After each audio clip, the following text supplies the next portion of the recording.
Good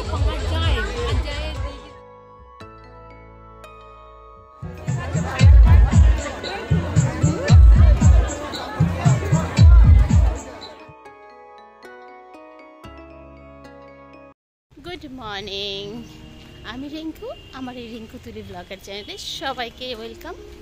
শীতের সকাল, বেশ সকাল থেকে ঠান্ডা পড়েছে, আর এই শীতের মধ্যে একটু বিয়েবাড়ি হলে মন্দ কি। চলো, আজকে একটা বিয়েবাড়ি গেছিলাম, তারই কিছু অংশ তোমাদের সাথে শেয়ার করব। চলো দেখতে থাকো। আজকের ভিডিওটা একটু অন্যরকমভাবে শুরু করলাম। হ্যাঁ, যে ছায়াটা দেখতে পাচ্ছ আমারই, এবং রাত্রেবেলার। ঠিকই ধরেছে, অফিস ফেরত যাচ্ছি, কিন্তু অন্যরকম সাজে। বুঝতেই পারছো, একটু মেকআপ করেছি, একটু শাড়ি পরেছি, গয়না, আরও অনেক কিছু। আর তারপর চলে আসলাম একটা বিয়ে বাড়িতে। এটা হচ্ছে আমাদের অফিসেরই একজনের, তার দাদার মেয়ের বিয়ে। সেখানে চলে এসেছি একটু আমাদের অফিস থেকে একটু গ্রামের দিকে। গ্রামটা ছিল পৈলান। পৈলানের ভেতরে করিমপুর, অনেকটা দূরে। আমাদের অফিস থেকে প্রায় 45 মিনিট মতন লাগলো। সেখানেও যে এত সুন্দর করে সাজাতে পারে ধারণার বাইরে ছিল। গ্রামে বলতে আমরা কিন্তু একটু অন্যরকম বুঝতাম, কিন্তু এখানে এত সুন্দর অ্যারেঞ্জমেন্ট করেছে, কিছু বলার নেই। এখানে নিমন্ত্রিত অতিথি ছিল প্রায় 1400 জন, আর পুরোটা জায়গাটা জুড়ে এত সুন্দর লাইটিং করেছে, কি বলবো। তো এসে কিন্তু ভালোই লাগলো। যদিও আমরা ফ্যামিলিকে নিয়ে আসিনি, প্রত্যেকটা অফিস স্টাফই এখানে এসেছে, এবং সেখান থেকেই আমরা কিন্তু ঢুকেছি। তখন বাজে 7টা। এর মধ্যে আমরা ঢুকে তাড়াতাড়ি করে খাওয়া দাওয়া করে, যেহেতু আমাদের বাড়ি থেকে অনেকটাই দূরে, তাই আমাদের খুব তাড়াতাড়ি ফিরতে হবে। পুজো পার্বণই বলো আর বিয়ে, যখনই আমরা কোনো অনুষ্ঠান করতে যাই, গনু বাবাকে স্মরণ না করে আমরা কোনো কাজই করি না। তাই এখানেও তার প্রতিফলন দেখতে পেলাম। আর চলো, আমাদের এবার নতুন বউকে দেখাই। লাল টুকটুকে বেনারসি পরে কোণে সেজে বসে পড়েছে। চলো দেখো, কি মিষ্টি লাগছে। আমাদের প্রত্যেকটা মেয়েকে কিন্তু বিয়ের সাজে অপূর্ব লাগে, তাই না বলো? কি মিষ্টি লাগছে আমাদের কনেকে। শীতের বেলা, তাই একটু সমস্ত কাজই সবাইকে তাড়াতাড়ি করতে হয়। তাই ইতিমধ্যে কিন্তু এখানে আশীর্বাদের পর্ব চলছে, যেখানে মেয়ের বাড়িও আছে, ছেলের বাড়িও আছে। তবে ইনি হচ্ছে মেয়ের জেঠিমা। এই মেয়ে হচ্ছে 5 ভাইয়ের মধ্যে প্রথম বড় মেয়ে, যার জন্য তার বিয়েটা এতটাই ধুমধাম করে হচ্ছে। আর এদিকে তত্ত্ব এসে গেছে ছেলের বাড়ি থেকে, যেটা সকালবেলায় গায়ে হলুদের সময় চলে এসেছে।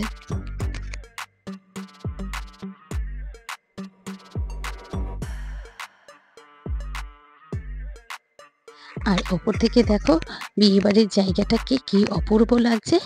আর চলো, এবার আমরা স্টার্টারে প্রথমে ফুচকা দিয়ে শুরু করলাম। আজকে ফুচকা দেখে মনে হচ্ছে কত ফুচকা খাবো, কিন্তু যখন খেতে গেলাম যেন পারছি না। আমি ম্যাক্সিমাম 6টা খেয়েছি। ব্যাস, ফুচকা খাওয়ার পরে আরও কিন্তু স্টার্টারের পর্ব আছে। আমাদের এইসব এরিয়াতে এখন বিয়েবাড়িতে প্রথমে সন্ধ্যের সময় স্টার্টার থাকে। সেখানে ফুচকা, কফি, কোথাও বা চিকেন পকোড়া, কোথাও বা মোমো। এই যে এখানে দেখতে পাচ্ছ, এটা চিকেন 65, বিভিন্ন রকম মশলা দিয়ে করেছে। আর এরপরও কিন্তু মোমোও আছে, মোমোও কিন্তু খেয়েছি। বিয়েবাড়িতে এসে যাতে তুমি একটুও বোর না হও, তার জন্য কিন্তু সমস্ত আয়োজন এরা লক্ষ্য রাখে। যেমন সন্ধ্যের টিফিনটা থেকে শুরু করে রাতের ডিনার, সর্বোচ্চ সময় তোমাকে কিভাবে আনন্দ দেবে সেই চিন্তা ভাবনা তারা করে। এই যে আমাদের অফিস কলিগরা সবাই মিলে আমরা এক জায়গায় হয়েছে, এবং তারপরে দেখো ওপরটা কি সুন্দর লাগছে। আর চলো, এবার হচ্ছে মোমো নেব। মোমোটা সবাই মিলে একসাথে খাবো।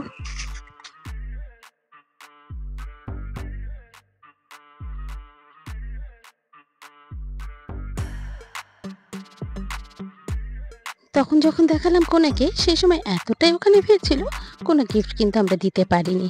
এবং আমাদের অফিসের কলিগ যারা যারা আছি, প্রত্যেকে তখন এসে পৌঁছায়নি। ব্যাস, এবার সবাই এসে পড়েছে।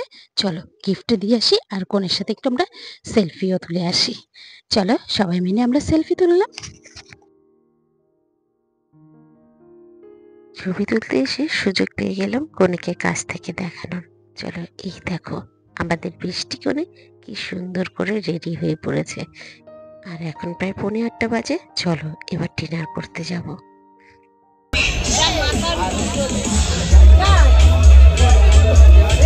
হ্যালো, আমরা এখন কিছু কথা শোনা যাবে না, তবু তার মধ্যে বলার চেষ্টা করছি। পরে বয়স দিয়ে দিও। আমার নাম প্রীতি। আমরা সবাই মিলে এসেছি বরুণদার বাড়িতে। দেখতেই পেলে ওখানটায় এত আওয়াজ যে আমরা কথা বলছি কিছুই শোনা যাচ্ছে না। যাই হোক, এরপরে খেতে চলে এসেছি। এখানে খাওয়ার জায়গা প্রায় একসাথে প্রায় 100-150 জন বসতে পারবে, এতটাই বড় করে সব সাজিয়েছে এবং অ্যারেঞ্জমেন্টও বেশ ভালো। এক্সট্রা টেক কেয়ার না করলে এখানে কিন্তু 14 জনকে বসানো বহুত টাফ ব্যাপার।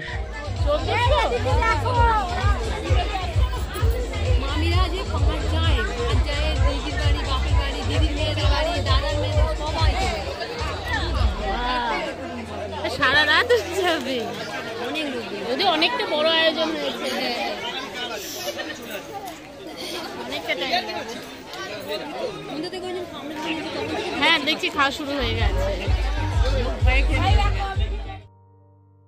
আর এই যে এবার হচ্ছে মেনু কার্ডটা তোমাদের একটু দেখিয়ে দিলাম। অনেক কিছু আয়োজন হয়েছে, বাটার ফ্রাই থেকে ফিশ ফ্রাই, বিভিন্ন রকম। ব্যাস, সবাই মিলে এবার ভুরিভোজ করব। বিয়ে বাড়িতে ঢোকার আগে থেকে আমি কিন্তু কন্টিনিউ ছবি তুলে যাচ্ছি। তাতে কি কি বললো আমি একদমই শুনছি না। অনেকে ভালো বলছে, অনেকে খারাপ বলছে। আর চলো এবার খাবার চলে এসছে। একটা এসছে ভেটকি মাছের ফ্রাই, আর ওদিকে স্যালাড এবং সস। এই দিয়ে মোটামুটি শুরু হলো। আমার এই ভিডিও ব্লগের কোনো অংশ যদি তোমাদের ভালো লেগে থাকে, প্লিজ একটা লাইক কমেন্ট করে দিয়ে যেও। আর তুমি যদি আমার চ্যানেলের নতুন বন্ধু হয়ে থাকো, চাইলে আমার চ্যানেলটাকে সাবস্ক্রাইবও করতে পারো। আর ওই যে পাশে বেল আইকনটা দেখতে পাচ্ছ, ওটা কিন্তু অবশ্যই প্রেস করে দিও, তাহলে নোটিফিকেশনগুলো তোমাদের কাছে পৌঁছবে। আর জানো তো, ইউটিউব কিন্তু বর্তমানে কাউকে নোটিফিকেশন পাঠাচ্ছে না। এরপরে আসলো বাটার নান, আর ওদিকে ঘুগনি, কাবলি ছোলার ঘুগনি, আর এরপরে ফ্রাইড রাইস আর দই কাতলা। আর এখানে সাদা ভাতেরও আয়োজন ছিল, তবে আমি এটাই নিয়েছি। আর লাস্টে মাটন। এই দিয়ে মটকের বিয়ে বাড়ির ডিনারটা একদম জমে গেল। মটনটা জাস্ট টেস্টি ছিল। এই দেখো, একদম নরম তুলতুলে, খেতেও কিন্তু বেশ ভালো ছিল। কিন্তু আমি কিন্তু খুব একটা বেশি খেতে পারিনি, 2 পিস মাত্র খেয়েছি। ব্যাস, এরপরে আবারও ছবি তোলায় ব্যস্ত। সবাই বলছে কত আর ছবি তুলবি, রাখ এবার মন দিয়ে খা। ওই যে সময়টাকে হারাতে চাই না, মোবাইলে যদি বন্দি করে রাখি তাহলে পরবর্তী সময় আমি নিজে হলেও দেখতে পাবো। এরপর আরো স্যালাড, পাঁপড়, চাটনি এইসব তো খেয়েই আসলাম। আর তারপর বাইরে আছে পান, বেনারসির পান, সাথে আছে ফায়ার পান, যেটা সব থেকে আমাকে অ্যাট্রাক্ট করেছে। এই যে আমাদের অফিসের দিদিরা সব ফায়ার পান ট্রাই করবে, যদিও আমাকে খেতে বলছিল। আমি বললাম না, তোমরা খাও, আমি এখানে ভিডিও করব।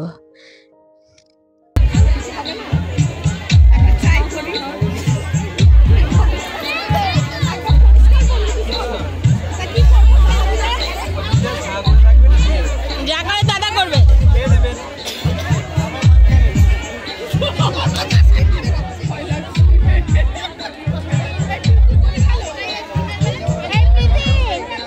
পায়ের পান খাচ্ছে বন্ধুরা দি।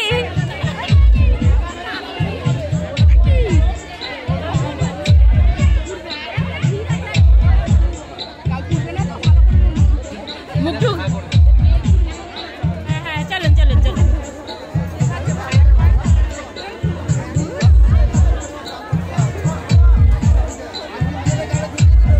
কেমন রিয়াকশন?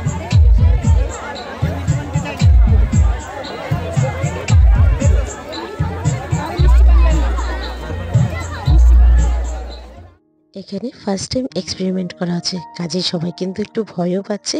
আর খেতে কেমন স্বাদ, মুখের ভেতরটা পুড়ে যাবে না তো, এইসব ভয়ও কিন্তু হচ্ছে। যাই হোক, সেরকম কিছুটাই হয়নি, বেশ কিন্তু ভালোও লেগেছে। তবে টেস্ট যা অন্য পানের টেস্ট সেরকমই। ব্যাস, এই মোটামুটি সবার পান খাওয়া শেষ। এরপরে আমরা আইসক্রিম নেব এবং খেতে খেতে বাড়ির দিকে এবার রওনা দেব। আর বেশি দেরি করব না, অনেকটাই রাত হয়ে গেছে। বাড়ি ফিরতে প্রায় 1.5 ঘন্টা মতন লেগে যাবে।